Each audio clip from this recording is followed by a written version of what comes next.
तो दोस्तों welcome to money stocks. तो इस वीडियो के अंदर हम लोग बात करने वाले हैं रिलायंस के बारे में। तो बेसिकली रिलायंस का आज के दिन का परफॉर्मेंस देखोगे तो 1% की पॉजिटिविटी क्लोजिंग के अंदर हमें रिलायंस के अंदर तेजी नजर आ चुकी है। तो बहुत सारे अपडेट्स हमें रिलायंस के अंदर आ चुके। चलो एक एक करके अपडेट्स के बारे में बात कर लेते। तो दोस्तों आपको बताओगे रिलायंस बेसिकली फंडामेंटली बहुत ही अच्छी खासी स्ट्रॉन्ग कंपनी निकल के आ रही और निफ्टी 50 के अंदर जो रिलायंस का जो वेटेज है ऑलमोस्ट हमें 10% का वेटेज निकल के आ रहा है। इतना huge amount of fundamentally company strong है, जहां बहुत बड़े इंडेक्स के अंदर जहां रिलायंस का 10% का वेटेज निकल के आ रहे हैं। तो अगर आप दोस्तों इसके पैरामीटर्स देखने को कोई भी जरूरत नहीं, क्योंकि इतना ही कंपनी फंडामेंटली स्ट्रांग है कि आने वाले सालों में कंसिस्टेंटली आपको रिटर्न मिल सकता है। और ऐसी कंपनीज के अंदर म्यूचुअल फंड्स की खरीदारी, एफआईएस की खरीदारी और डीआईएस की खरीदारी हमें नजर आ रही है। जहां 7 घंटे पहले अगर आप एक अपडेट्स आया है, तो अपडेट्स अगर आप देखोगे तो LIC portfolio share Reliance industries, ITC, TCS, Infosys, SBI among insurer top stock holding. तो बेसिकली अगर आप देखोगे तो एलआईसी के द्वारा ह्यूज अमाउंट ऑफ बाइंग हमें रिलायंस के अंदर, आईटीसी के अंदर, टीसीएस के अंदर, इन्फोसिस के अंदर और एसबीआई के अंदर हमें करते हुए नजर आ चुके हैं। क्योंकि इन्हीं लोगों को पता है कि अगर कंपनी अच्छी है, अगर कंपनी रिजल्ट भी बहुत अच्छा परफॉर्म करती है, यानी कि जो कंपनी ने Q4 के रिजल्ट परफॉर्म किया था बहुत ही शानदार तरीके से परफॉर्म किया था, तो जिसकी वजह से huge amount of brokerage firm का जो टारगेट है हमें अच्छे खासे बेसिस के ऊपर रिलायंस के अंदर नजर आ चुका था। तो जेपी मॉर्गन के टारगेट्स अगर आप देखोगे 2960 रुपए का टारगेट हमें रिलायंस के अंदर दिया हुआ है। सेकेंड, अगर आप जेफरीज का देखोगे तो एक बाइंग रिकमेंडेशन इन्होंने दिया है और टारगेट प्राइस 3125 रुपीज का टारगेट रिलायंस के अंदर दे चुकी है। नेक्स्ट अगर आप टारगेट देखोगे तो मोतीलाल ओसवाल का टारगेट दिया गया है कि बाइंग रिकमेंडेशन इन्होंने दिया है और टारगेट 2800 रुपए का टारगेट दिया है। फिर अगर आप एचडीएफसी सिक्योरिटीज के अंदर देखोगे तो इन्होंने भी एक बाइंग रिकमेंडेशन दिया था और टारगेट प्राइस 2637 रुपीज का टारगेट दिया है। बेसिकली दोस्तों रिलायंस ने जो अपना Q4 का रिजल्ट अपना नतीजा पेश किया था, जिसको मार्केट के जो जितना भी हमें एक्सपेक्टेशंस था उसको बहुत ही अच्छे खासा बीट किया, लेकिन जितना हमें रिलायंस के अंदर तेजी आना था उतना दोस्तों तेजी रिलायंस के अंदर अभी तक हमें नहीं आया। इसी की वजह से हमें रिलायंस के अंदर दोस्तों टारगेट हमें ब्रोकरेज फर्म के द्वारा हमें दिया गया था। लेकिन होता क्या है, जब कंपनी स्टेबल होती है कोई लोग किसी भी कंपनी के अंदर बाइंग नहीं करते, बाइंग करने से डर जाते हैं। लेकिन जब भी कोई भी कंपनी के अंदर 5% की रैली आई, 10% की रैली आई, 15% की रैली आई, उसके बाद ही लोग तेजी के पीछे भागते हैं। ये दोस्तों गलत चीज़ है। अगर आप अच्छी कंपनी के अंदर निवेश करेंगे, वो अगर कंपनी गिरावट के अंदर मिल रही है तो एक बहुत बड़ा चांस, बहुत बड़ा मौका आपको बाइंग करने के लिए मिल रहा है। और बार बार आपको कोई कंपनी डिस्काउंटेड प्राइस के अंदर नहीं मिलती। बेसिकली रिलायंस के अंदर देखोगे तो इतना ह्यूज अमाउंट ऑफ पोटेंशियल की कंपनी 3300 तक की भी लेवल्स हमें अचीव कर सकती है। तो चलिए अभी हम लोग बात करेंगे बैंकिंग फाइनेंस सर्विसेज का। हमें डीमर्जर होने वाला है, सभी को पता है। तो इस डीमर्जर को अगर आप देखोगे तो हमें शेयर होल्डर्स का भी अप्रूवल मिल चुका था और क्रेडिटर का भी हमें अप्रूवल मिल चुका था। बेसिकली जो जितने भी कंपनीज का डीमर्जर होता है तो वो बहुत ही लेंदी हमें प्रोसीजर निकल के आते हैं। और जो सेगमेंट का एक स्पेसिफिक कंपनी के अंदर अगर ह्यूज अमाउंट ऑफ वेटेज हो तो उस कंपनी को डीमर्जर के लिए बहुत ही ज़्यादा हमें प्रोसीजर होता है, बहुत ज़्यादा रूल्स एंड रेगुलेशंस होते हैं। एक बात तो तय है कि इनका जो डीमर्जर होने वाला था उसका क्रेडिटर के द्वारा भी और शेयर होल्डर्स के द्वारा भी हमें अप्रूवल मिल चुका है। ये दोस्तों आपको बताऊंगा, अगर आपके पास रिलायंस के 100 शेयर होंगे तो आपको जियो फाइनेंशियल सर्विसेज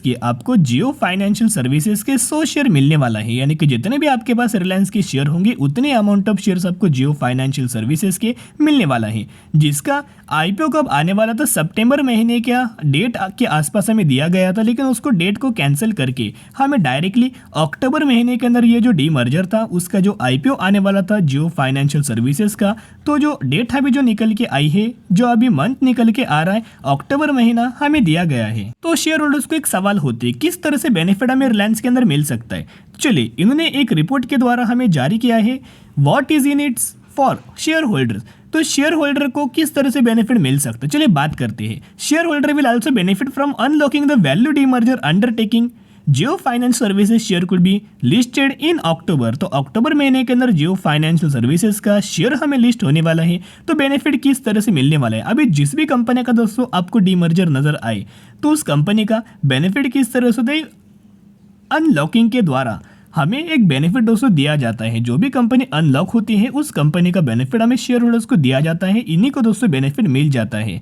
तो अभी जो जियो फाइनेंशियल सर्विसेज है इसका अगर आप वैल्यूएशंस देखोगे तो बहुत ही शानदार तरीके से दोस्तों वैल्यूएशंस निकल के आ रहा है। आप प्रेडिक्ट भी नहीं कर सकते। जब ये कंपनी मार्केट के अंदर आपको डीमर्जर होके द्वारा आईपीओ के द्वारा लिस्ट होगी तभी दोस्तों पता चलेगा कितना ह्यूज अमाउंट ऑफ वेटेज है। एडलस कंपनी को जो प्राइस दिया गया था कि इस प्राइस रेंज के अंदर कंपनी बिलोंग कर सकती है, जो कि आईपीओ के बाद जो कंपनी लिस्टेड होगा मार्केट के अंदर जियो फाइनेंशियल सर्विसेज, वो 147 से लेके 178 प्राइस रेंज के आसपास हमें कंपनी लिस्ट हो सकती है। सेंट्रम ब्रोकिंग के द्वारा हमें सभी कुछ डेटा दिया गया है। तो कोई एक दो दिन का दोस्तों प्रोसीजर नहीं होता, ये बहुत ज़्यादा दिनों का प्रोसीजर होता है। तो अक्टूबर महीना लास्ट दिया गया है, हो सके तो कंपनी का जो आईपीओ है अक्टूबर महीना या फिर कंपनी अक्टूबर महीने के आसपास हमें लिस्ट आपको मार्केट के अंदर हो सकती है। तो जिसकी वजह से अगर आपने रिलायंस के अंदर निवेश किया है, आपको इनका Q4 का भी दोस्तों बेनिफिट मिल सकता है। जब अपना Q4 का रिजल्ट पेश किया तो उसके बाद कोई हमें जंप नजर नहीं आया, तो उसका भी शानदार तरीके से तेजी आपको मिल सकता है और डीमर्जर का भी बेनिफिट आपको मिल सकता है। डीमर्जर का जो प्रोसीजर होता है बहुत ही बड़ा होता है। तो बेसिकली दोस्तों अगर आप रिलायंस का यहाँ स्प्लिट अगर आप देखोगे तो कंपनी की जो रेवेन्यू स्प्लिट निकल के आ रहा है, ऑयल टू केमिकल सेगमेंट से कंपनी रेवेन्यू अपना जनरेट करता जाएगा, मैक्सिमम वही से कंपनी अपना रेवेन्यू जनरेट करता है।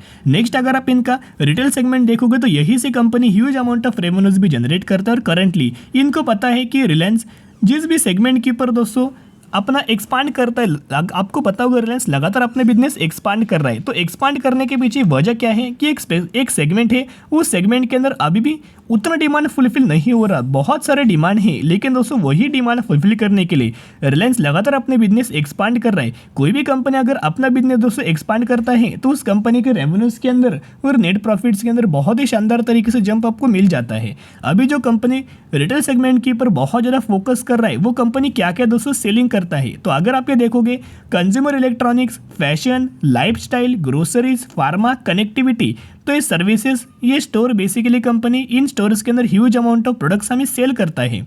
जहाँ कंपनी के बहुत बड़े बड़े ब्रांड्स है जिसका नाम रिलायंस फ्रेश, डिजिटल, स्मार्ट, हेमलेज, जियो, आउटलेट्स, लेटमेट्स, रेस्क्यू, तो बेसिकली बहुत अच्छे खासे बड़े बड़े ब्रांड्स हमें जियो का निकल के आ रहा है। लेकिन रिलायंस के अंदर एक हमें नेगेटिविटी निकल के आई है। अभी नेगेटिविटी क्या है, तो अगर आप रिलायंस का डेट अगर आप देखोगे तो कंपनी के ऊपर कर्जा हमें निकल के आ रहा है। ऑलमोस्ट 1,94,000 करोड़ का डेट कंपनी के ऊपर लोन नजर आ रहा है। लेकिन दोस्तों लोन एजलेस अगर आप ये कैश देखोगे तो कंपनी के पास 21,000 करोड़ का कैश यानी कि इनफ्लो कैश फ्लो हमें नजर आ रहा है, जो कि फ्री कैश आप ये बोल सकते हो।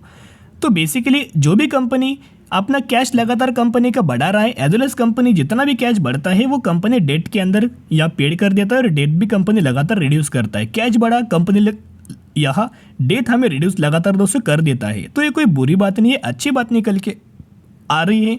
तो इसका कोई नेगेटिविटी दोस्तों कोई अभी सवाल निकल के नहीं आ रहा।